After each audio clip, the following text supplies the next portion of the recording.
You can go slow. A Kids Co. A Kids Co. This show was brought to you by a Kids Co.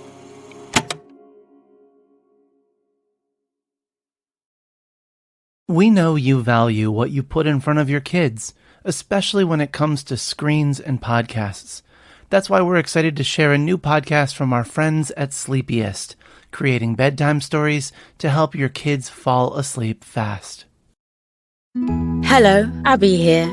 If you've got children and find bedtime's a struggle, I'd like to tell you about Coco Sleep, a children's story podcast designed to make bedtime a dream. Coco Sleep turns a chaotic bedtime into cozy bonding time. The stories are delivered in a pace that gently slows. Rumour has it that no one's ever heard an ending. So search Coco Sleep on your favourite podcast app and let's make bedtime a dream. That's KOKO Sleep, and I'll see you there. Hi, I'm Jen, and I'm head of books at a Kids Co. We make books for all kinds of kids and families. We have books about belonging and gratitude and shame, books about curiosity and justice and bravery, books on topics that reflect your family, your community, and your experiences. We have books written by artists and teachers and coaches, books by musicians and immigrants and kids, books by people who know that sharing our stories can help us grow stronger and grow together. Check out these books and more by visiting akidsco.com. We have a special discount for podcast listeners. Use the code BETTERGROWNUPS at checkout to save 25% off your entire purchase. That's akidsco.com and use the code BETTERGROWNUPS. Thanks. Hey, welcome to Better Grownups. I'm Jelani Memory, founder of A Kids Co, and this is a parenting podcast all about how to be a better grownup. This week I'm chatting with Darren K. Roberts. Darren is a speaker, investor, two-time author, former NFL coach, and all-around incredible person. I met Darren back in 2019 and worked with him to create his first children's book, a kid's book about empathy. Darren is truly someone who's hard to forget. He's a wealth of wisdom when it comes to leaning into the most important aspects of parenting. We cover everything from advice Darren got from his own parents, remembering to slow down with your kids, and how he learned to let go of his ego when it came to being a parent. Before we start, I just want to note, Darren and I are both Black fathers with 11 kids between us, which means we've seen some stuff, and I think our robust conversation shows. Along with many of my guests, Darren is truly one of my favorite people, and I can't wait for you to hear what he has to say. Okay, Darren K. Roberts, let's get into it.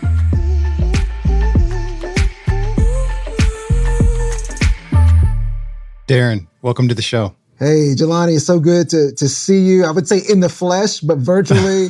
I'll take whatever I can get, man. Just a chance to see your face. It's good to be here. Oh, well, always good to catch up, and I'm excited to dive in today. I know a bit of your story, but I want to hear, how did you grow up? What was life like sort of 0 to 18? You know, the twin goalposts in my family were religion and education. My dad's been a Baptist minister for 44 years. My mom was an elementary school principal for 30 plus years before she retired. And so from a very early age, I was either at school, at church, or at home doing schoolwork. So my mom was a third grade teacher. So in kindergarten, when I came home, she was teaching me the first grade curriculum, first grade, second grade curriculum. So that was, I think, the genesis for me of really taking pride in not just education, but lifelong learning. We traveled quite a bit throughout North America, so Canada and Mexico. They were really intent upon me getting a wider worldview than my hometown was Mount Pleasant, Texas, East Texas, population 12,291 people at the time. Not the most progressive area in the country.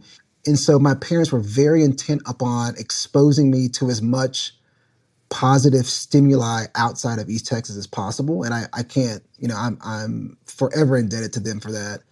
If you were to ask me, Jelani, back in the 7th grade, when I think it's one of the most dangerous questions we can ask kids, which is, what do you want to be when you grow up? I think that question should be, who do you want to be, right? But if you were to ask me, what do I want to be? I would have told you governor of Texas by age 40. I remember taking a trip to Austin, where I live now, standing in the Capitol Rotunda and seeing the portraits of the governors and thinking, like, that's what I want to do. And so I just knew that I had to make good grades, get into a good school. The plan was, go to UT, be student body president, Harvard Law School, go to Houston, practice for 5 years, go back to Mount Pleasant, hang a shingle, run for state senate, run for governor. I had the color scheme for the governor's mansion picked out. It was done deal. The trappings of youth in believing in a linear plan were in full effect. So when I was growing up, but I played football. I was a first team all district strong safety. I mean, I wasn't a great athlete, but I was solid, enjoyed it, but spent most of my time in church or at school. We as kids, we have those linear plans. We think just like, I'm going to be a fireman, right? I'm going to play in the NBA. And ultimately, the big secret about being an adult is that it doesn't really work that way. And that's actually great. And I think you are the perfect example of this total non-linear path of doing so many different things. Can you sort of take us through that professional career leaps from, Harvard Law to the NFL, 2-time author, podcaster, speaker, like all of it?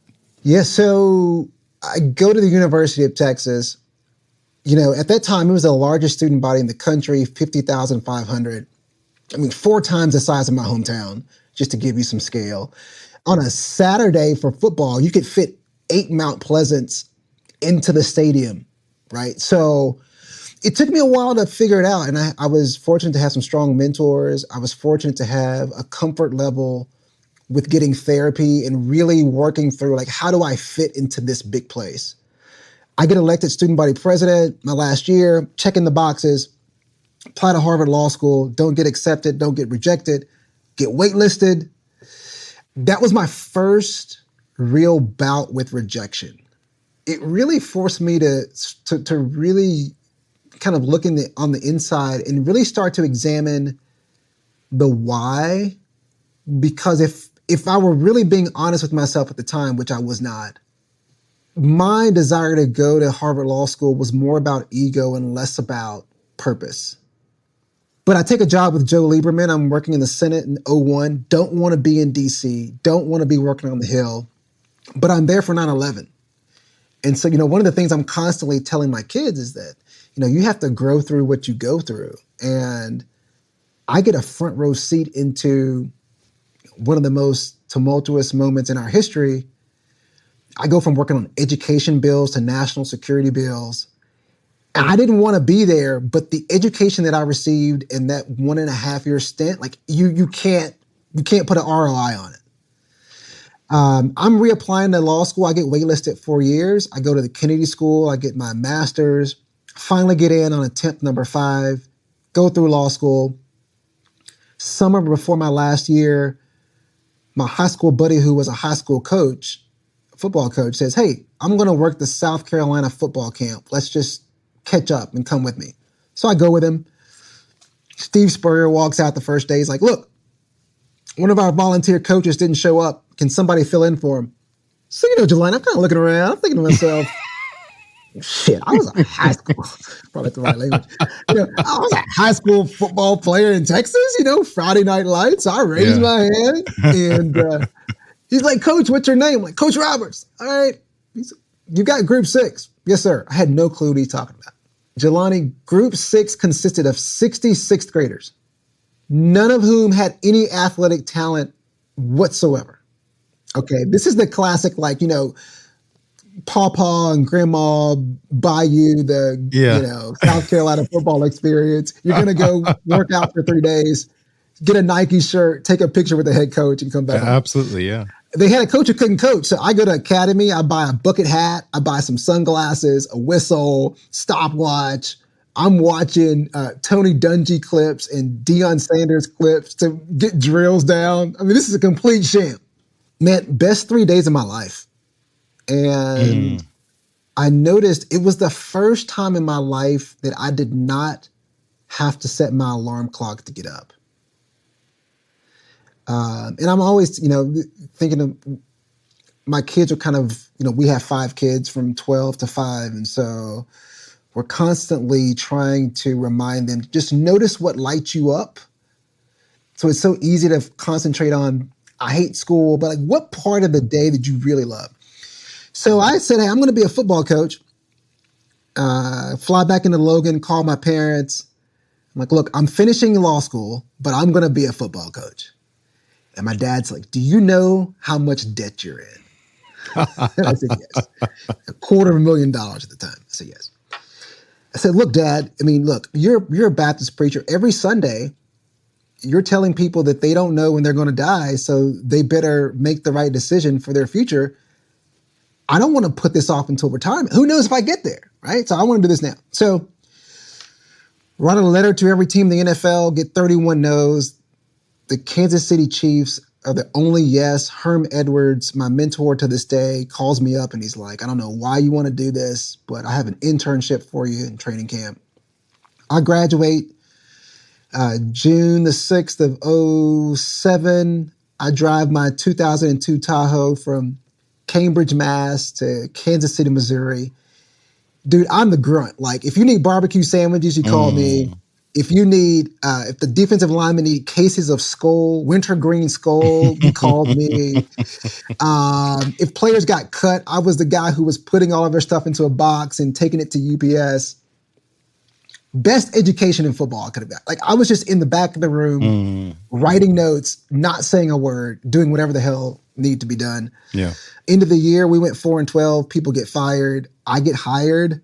And that led to 7 years coaching. So 2 years with the Chiefs, 2 years with the Detroit Lions, 2 years with West Virginia, and then my last year with the Cleveland Browns. We went 4-12. The owner walked in after the last game and said, you're all fired. And we were on a 3-year deal. It was the first year. Wow. It's only happened 2 times in the history of the NFL. So I go home and I'm scrambling eggs. And my oldest son, Dylan, walks in. He was 3 at the time. And he looks at me, and he looks at the skillet, and he says, you eat breakfast? So, I do what any good father would do in this moment. I just ignore the kid, keep scrambling, right? I'm like, I just got fired. I'm not, what the hell is he talking about? My wife's sitting at the kitchen table, and he comes back, and he says it again, you eat breakfast. And I turned to my wife, I said, like, what is he talking about? My wife's from Kansas, grew up on a ranch, doesn't pull any punches. And she says, when was the last time you had breakfast with Dylan?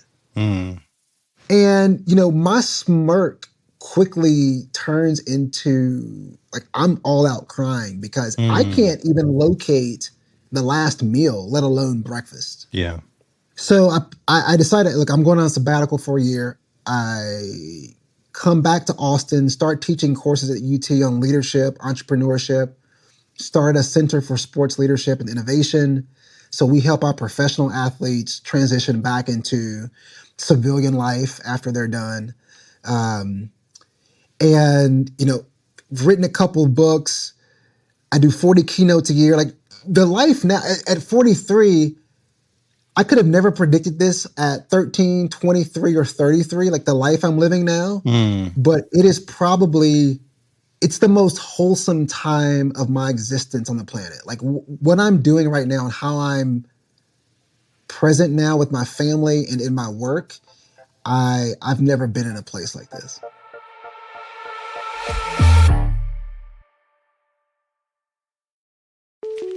Hi, I'm Jonah. My dad makes podcasts at a Kids Co. Looking for an ad-free podcast experience? Find our shows on Apple Podcasts and then click on subscription. You get ad-free listening, access to episodes before anyone else.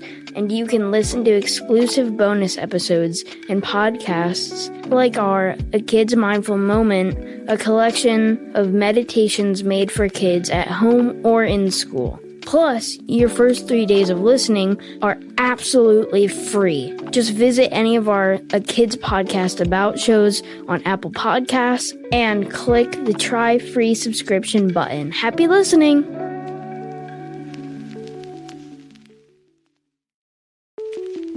Hey, Jelani here again. Did you know that my book, A Kid's Book About Racism, is actually banned in a number of states? Yep, it's true. Books tackling important subjects are actually being banned across the country. So we decided to do something about it. A Kids Co. has partnered with the National Coalition Against Censorship to create a kids' book about banned books. Here's author Nora Pellizzari on book access. You know, not every kid is ready for every book at any given moment, but like that doesn't matter. You know, those are individual decisions made by individual parents, and book bans aim to take away that choice from other people. Download your free copy of A Kid's Book About Banned Books by visiting akidsco.com and clicking on free downloads.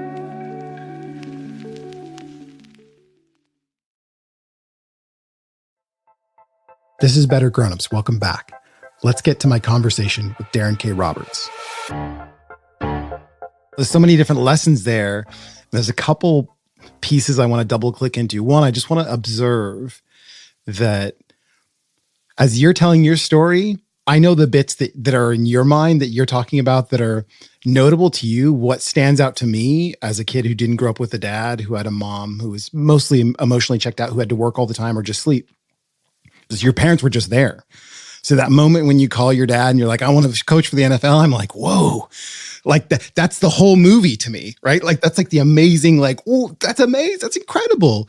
Because I didn't have that. And I feel like I've got this bit of a spidey sense now for folks who grew up in good homes with parents who love them, who were there along the way, that there's a type of trajectory you can have. There's an emotional security, a safety net out of that. And you exude that. Now, it's not to say like you haven't worked hard or gone through struggle or, persevered, but that moment where you're at the skillet, right? And your son asked that question, that sense of remorse that you felt, you could have gone to anger. You could have gone to check out. You could have gone to, it's not my fault. You could have gone, I just got fired. Like everybody leave me alone. But no, you went to, I need to change like who I am, how I'm behaving. And that I think is just remarkable, one. And I'm also like, just sort of like fanboying going like, what was it like to have a dad? Like, that's it, right?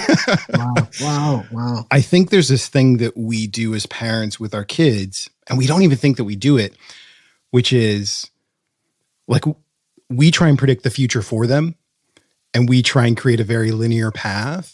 Right. So we're like, go get the good grades, to go to the good school, to get the good job, to have the good, like we go, there's only one path. And as soon as you step off of it, we start to go, well, what about the whole future? And I'm curious, that very nonlinear path for you, how does that imprint back on how you raise your own kids and the things you do or don't do when it comes to guiding that path? I surprise myself all the time. In the sense, I'll give you an example. 10 years ago, if you would have said that I would be open to homeschooling, I'd tell you, like, you don't know who what are you talking about? And I really have to give my wife, Hillary, so much credit. Like, we made a decision early on that we were going to do our very best to tailor each kid's experience in our home as specifically as we could to them, to each individual, as opposed to a one-size-fits-all. So right now we have 3 kids in public school. I have 2 kids who are doing like a hybrid at home for 3 days, 2 days at a Montessori school. And it just works for each of them right now. And so I think a little bit of, when I look back, when I compare I journal. So when I compare my 20-year journal entries to my 40-year journal entries, I just really am struck by the fact that I didn't know. Like, you just don't know, right? Like, there are these decision trees and there are infinite possibilities.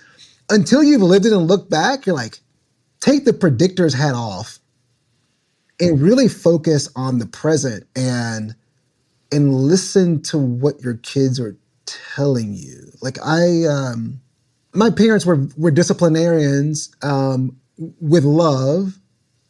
I do feel that there were some times where there was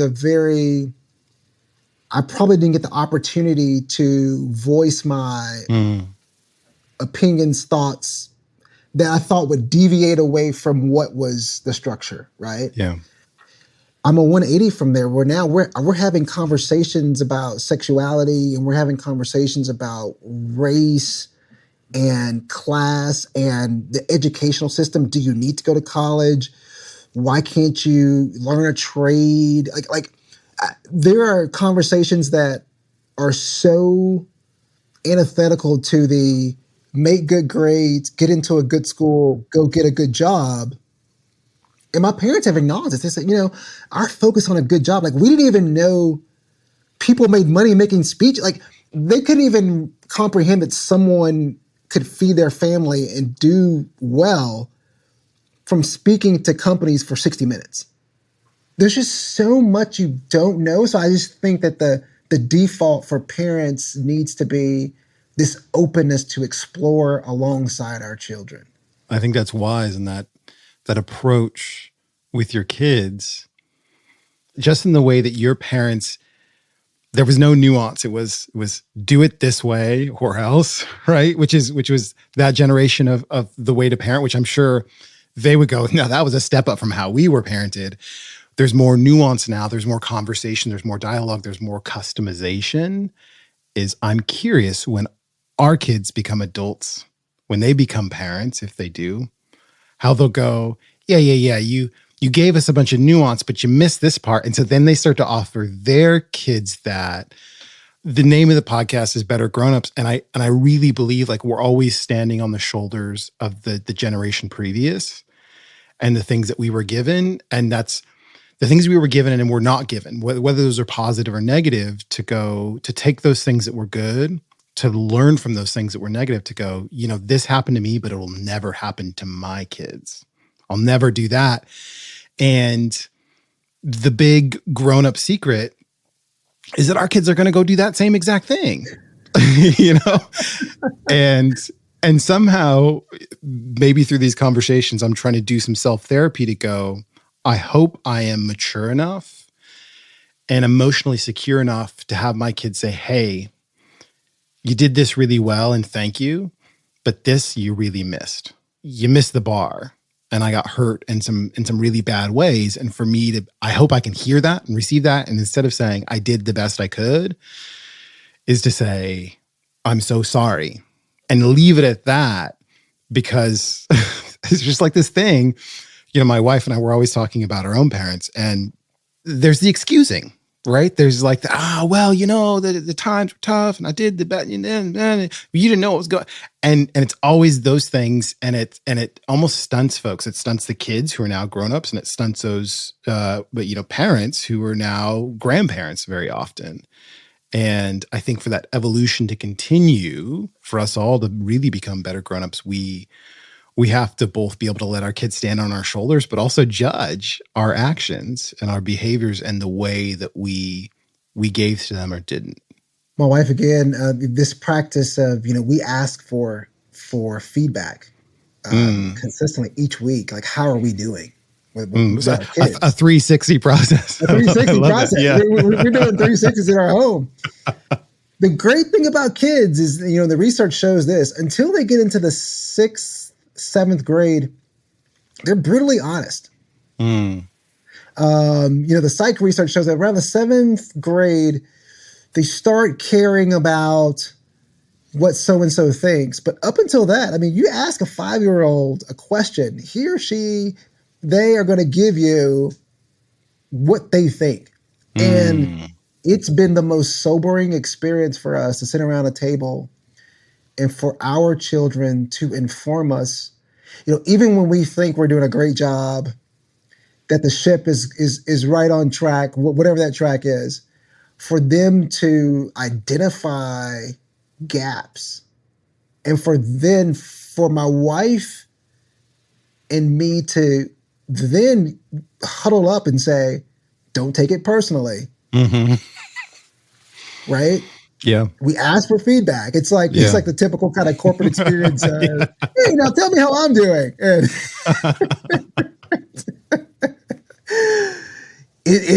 man. But it's beautiful, right? I think it's beautiful because as parents, we don't know what the hell we're doing. I mean, you can read every manual.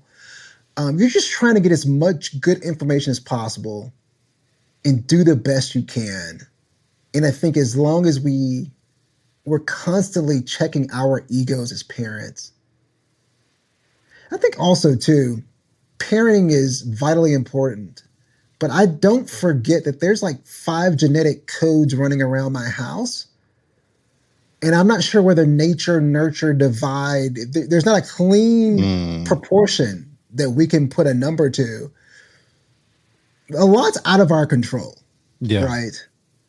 And so, like, almost taking some comfort in that and saying, listen, I'm going to do the best I can. But we've all have examples of 2 kids, classic examples of twins growing up in the same home and different outcomes. Yeah. And so take off the predictor's hat and just be present.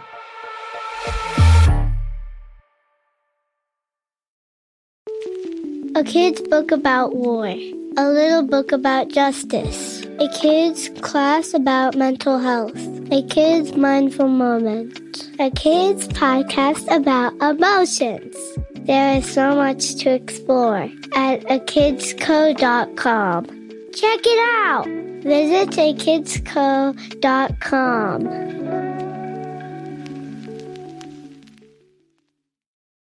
Hey listeners, do you have kids in your life? Do they listen to podcasts? Whether you're searching together for your next favorite kids podcast or you're looking to get started, we have some excellent shows for you, like this one. Hello, my name is Tess, and this is Good Morning, Good Night, a podcast designed to help you start and end your day feeling really good. Every day you wake up, and every day you go to sleep. And I believe that those moments are the most important moments to connect to yourself, your body, and the people around you. The thing is, there is nobody in the whole world with a heart just like yours. Join me each morning and every night by listening to Good Morning, Good Night on your smart speaker or wherever podcasts are found.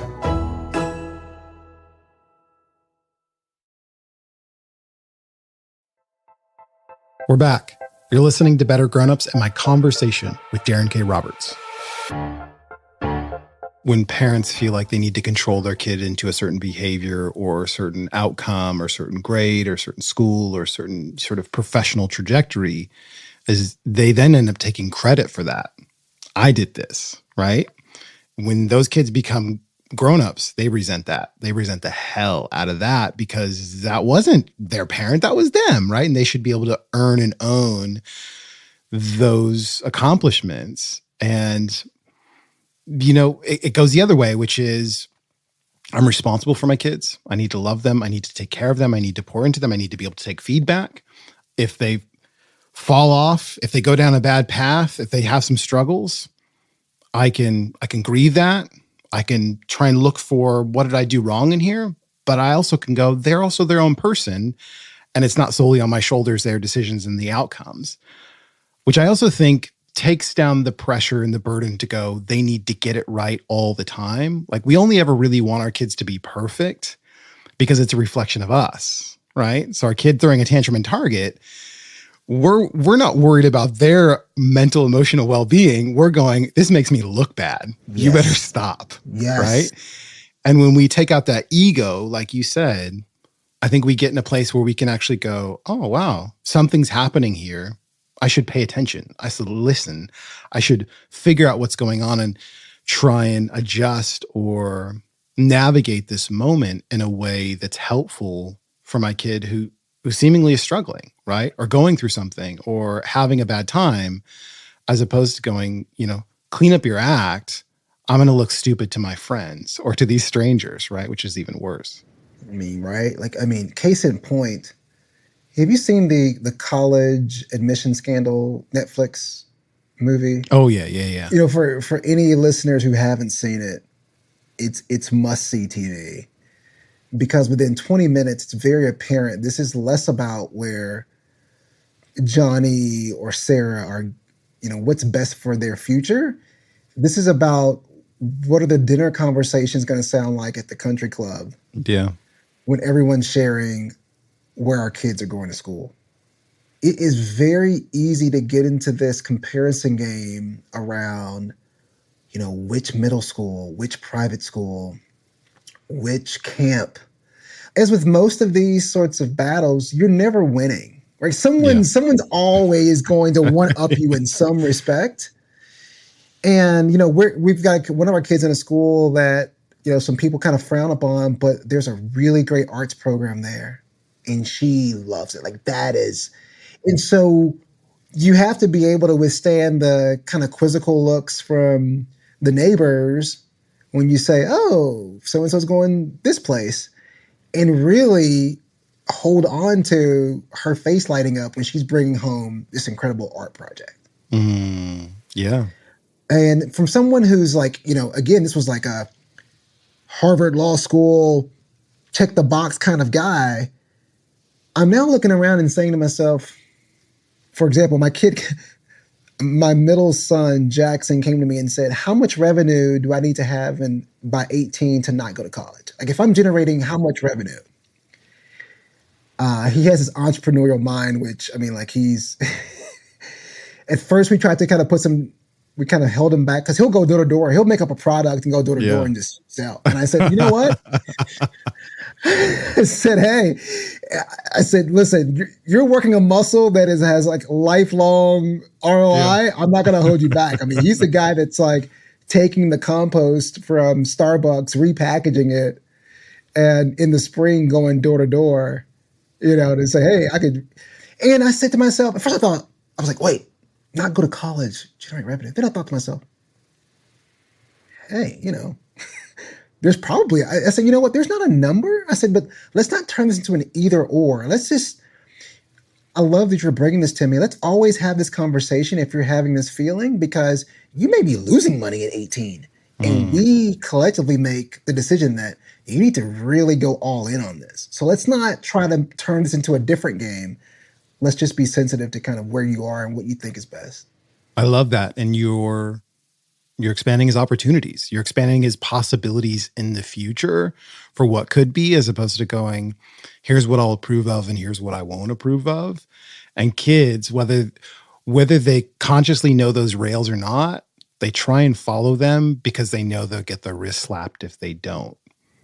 And that's, I'm here at my home office with my random array of action figures and books and my podcast gear and my computer and stuff. And there's no door in my office. My kids just walk up to me while I'm working. I'm literally trying to run a company. And my kids are still puzzled what my job is. But every year it gets a little more clear to them that I kind of get to show up and do literally whatever the hell I want to. And my job is good and it's hard and it's fun and it's challenging. And it's tricky, and it's exactly what I'm made to do. And I want, just through that osmosis of them watching me, for them to go, not how do I do what dad does, is how do I do that version of that for me? What does my sandbox look like that I want to show up to and play in?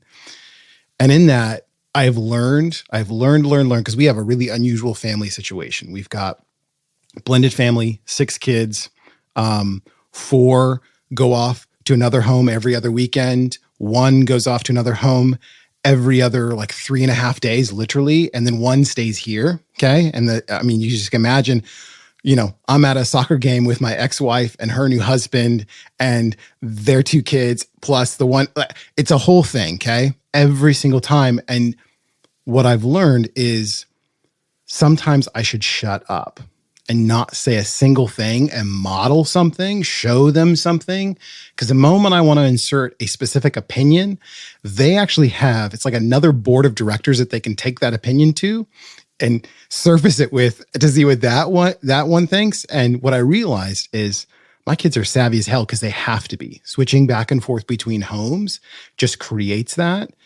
And I build trust with them. I build security with them. And I think I build a solid worldview for them by just saying, do as I do, not as I say.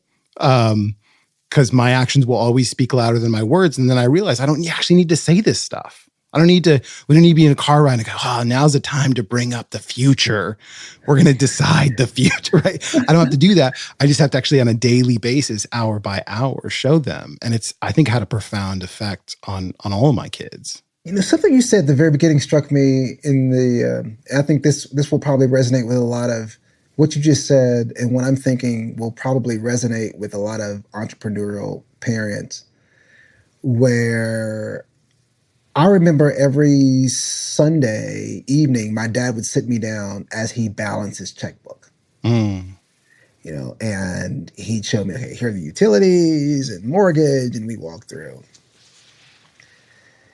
And for me, because my kids are the same, like I'm mobile. Sometimes I'm in Starbucks. Sometimes I'm at home. I still have my office at UT, even though I'm on sabbatical. So I'm here on campus now. And I made a decision a few years ago. I've hired my oldest two as subcontractors for my speaking business. So they'll do video and like Instagram lives for speeches, and I'll take them on the road with me and I'll pay them.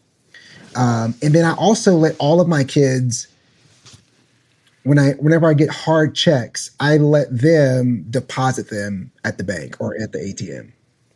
And I show them the amount. And so it's helped to really spur some conversations around, okay, so you do this thing and people compensate you for that thing. And then that gets converted into lights, water, Chick-fil-A, vacations, you know?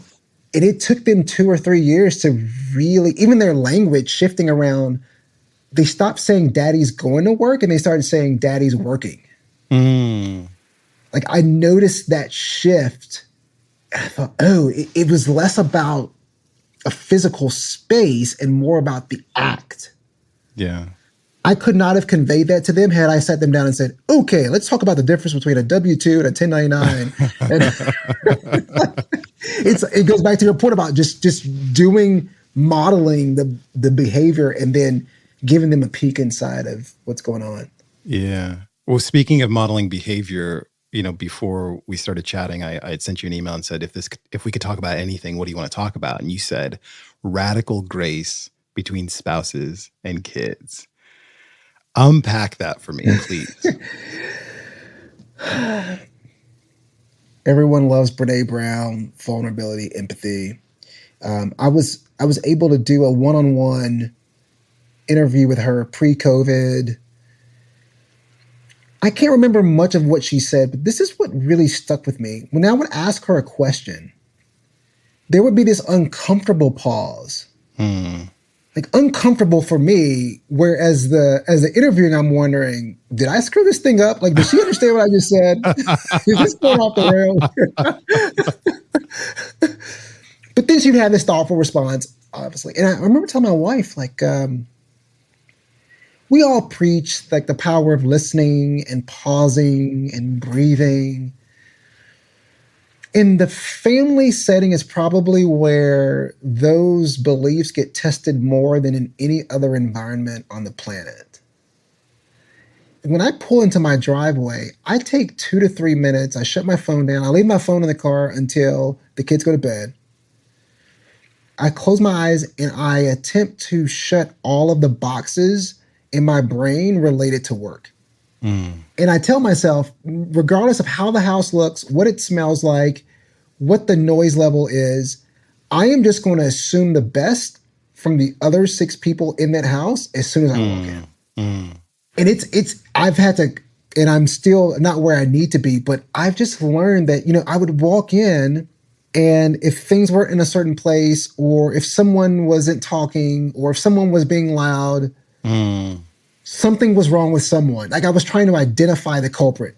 Mm-hmm. You came in like a detective trying to crack the case. Right. Yeah, it's like I got that guy, I got the hat on, I got the trench coat going. And I'm like, look, man, these people all have lives. I'm just going to walk in and just practice some radical grace and assume the best from everyone. And it has been, for me, Jelani, it has been a game changer, because what I find is like in 99.9% of the circumstances, people are trying to do the right thing. Like people, your eldest is not trying to subvert the home on a daily basis. Like, yeah. So this radical grace, I'm really, really focusing now as a parent on slowing down, on breathing, on restating what I heard to make sure that what I think I heard is what someone's trying to tell me. Yeah. I'm trying to use more question marks than periods, and just assume the best, right? Because I tell my kids to do that with people they don't know. I say, look, for me, it was my grandmother Thelma saying, once a person shows you who they are, believe them. And we went through this in the 2020 and 2021 around, look, give people an opportunity to show you who they are. Yeah.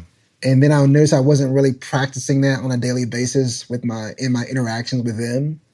And so that's the work that I'm focusing on right now. That's hard work. I'm going through scenarios in my head with my own kids, and I'll find myself, this is like complete honesty, I'll find myself not only like with my antenna up going, what's happening here, right? But going like, what can I find? Like almost looking for a reason to be angry as a way to shift the blame, as a way to exercise this energy that I have and not just be present and assume the best and embrace my kids' excitement in seeing me and wanting to share something with me, wanting to share their day with me, because I'm caught up on my son left some top ramen noodles, the dry ones, like just some scraps on the ground. And it's just like lodging in a place in my brain where it's like all of a sudden that's the universe, right? Like that's like everything. It's like not only left them there, but there was like premeditated intent to leave them there, the forgetfulness that he left them there, and you almost have to like laugh at yourself because it's like, what is this? And I think it's that being a parent can make you feel so out of control, just absolutely out of control, because you got all these human beings. I mean, I got 6, you got 5. That's a lot of kids, man. And I'm working to control myself most days. Forget about a bunch of other human beings. And there's a sense of helplessness, I think, that comes from that.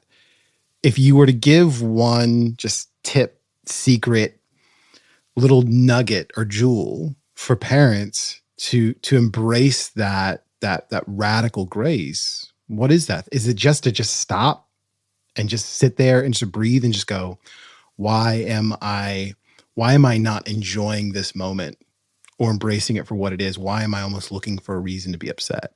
As a coach, I remember, I was around some pretty elite athletes. I think of guys like Tony Gonzalez, Hall of Fame tight end, Calvin Johnson, Hall of Fame wide receiver.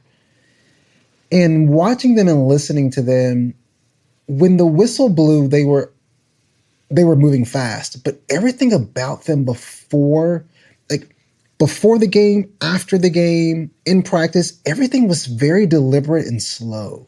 Like when they were taking a practice rep, even the way they approached the line of scrimmage, or even the way that they, like the preparations they would go through with their body before a workout, like everything was so deliberate and slow. And so my main coaching point, and I'm coaching myself, so this is nothing I've mastered, and I'm in the struggle with you. All of you parents who are listening, like I'm in the struggle. Slowing down. Like really slowing the clock down. I'm really rushing my kids to get ready for school because I want to start my day at 8 o'clock in Starbucks. So it may be that the angst that I'm exerting because Dylan can't find his shoes is less about him not finding his shoes at that time. It's more about my own expectation of my day. Yeah. And really slowing down and thinking to myself, this is a 30-second solution. Like, this dilemma will be solved within the next 30 seconds. Is it worth the blow up at 7:14 a.m. on a Tuesday morning? A point that you made, I think, is so important, which is sometimes not saying anything. I mean, you zoom out, the kid knows he doesn't have any shoes on, and he knows he has to go to school. He's looking. He wants to put on shoes. Do I need to continuously berate him about our system for shoe placement? Yeah. It'll make me feel good. It'll make him feel bad. Yeah. Net loss. So really slowing down. And I think that I also have recognized this is that I've been a little hypocritical in the sense of I sold entrepreneurship and owning my own business as a means to freedom in time. But in practice, I'm not practicing. Like, I'm not exuding the benefits that I sold you. Yeah. I don't have to get to work at 8 a.m. because the guy in the cubicle next to me is going to give me the side eye. I don't have to do that. So like, what is it, right? So just really slowing down. I think that's the absolute perfect piece of wisdom. And I'm already thinking of moments that I can put it into practice in my own life. Darren, wow, man, thank you. This was great. No, man. Thank you. Listen, thanks for all that you do. I mean, the grand connector of the universe, Kevin Carroll, brought us together. From that, writing the book with you. Here's the thing. You and I both know that there are a lot of people who've attempted to do this work, but I always trust my spidey sense. And I know when it isn't from a place of genuine care, it's a market move. Sure. Everything that you've done and that you do is really aimed at fostering these types of conversations and helping us all to get better. And so I'm a proud author, investor, like I'm all in. So I thank you you could be doing a lot of things on this planet. So I just thank you for taking on the work.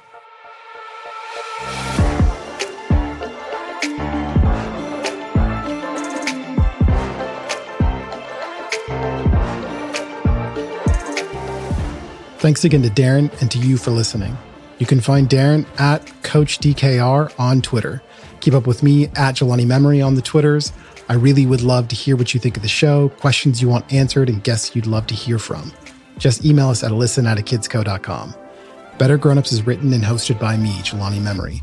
Matthew Winter, the one and only, was the producer on this episode, with additional production support from Chad Michael Snavely and the team at Sound On Studios. Explore a collection of over 80 books made to empower by visiting akidsco.com. There you'll also find our growing network of original podcasts for kids. No matter who they are, what their interests, or what big questions they're asking, we are making shows just for them. Find our shows on Apple Podcasts or wherever podcasts are found.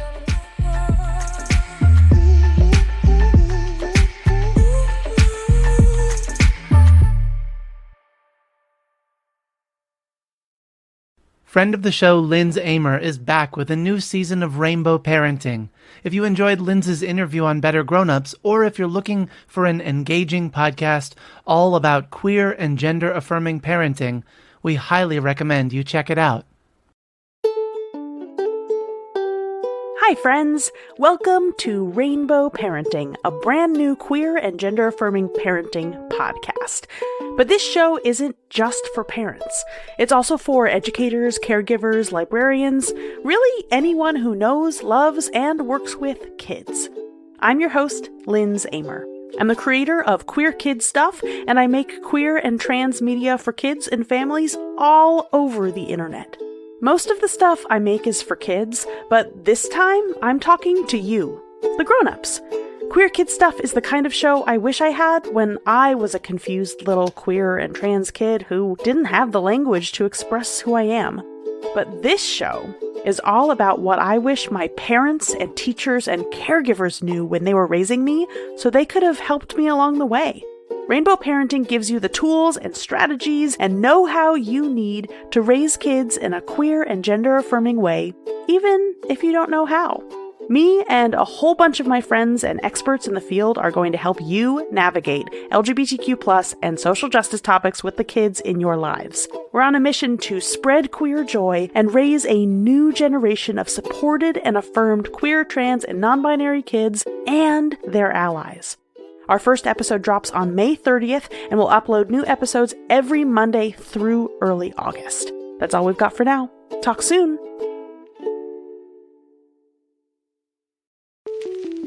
Thank you so much for listening to this show. Now let's help it grow. We'd love to hear what you think, and your feedback will help this show reach more listeners. Rate and review this show on Apple Podcasts or wherever you listen to podcasts.